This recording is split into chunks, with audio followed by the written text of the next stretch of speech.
எல்லாரும் சொல்றாங்க மெயினா ஒரு சேனல் சொல்லிட்டு போச்சு, நீ வந்து துப்பாக்கி வந்து விஜய் சார் கொடுத்த பிறகுதான் இந்த மாதிரி படம் ஹிட் ஆகுதான்னு ஒரு சேனல் சொல்லிட்டு போச்சு. கிடையாது, சிவகார்த்திகேயனுக்கு எல்லாம் துப்பாக்கி பத்தாதுங்க, பீடிங் கன் கொடுக்கணும்.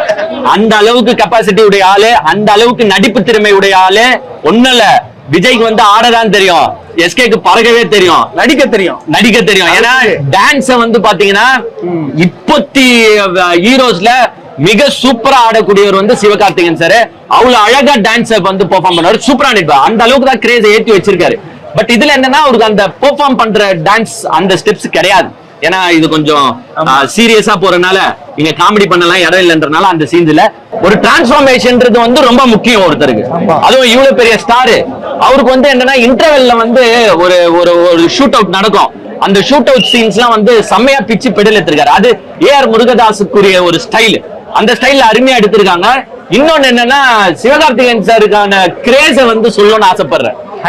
ஒரு அஜித் சாருக்கோ இல்ல விஜய் சாருக்கோ அந்த கிரேஸ் அப்போ ஆடியன்ஸ் மத்தியில இருந்துச்சோ, அதே கிரேஸ் இப்ப இருக்கிற சிவகார்த்திகேயனுக்கு வரைக்கும் இப்ப இருக்கிற யூத்ஸ் கொடுக்குறாங்க.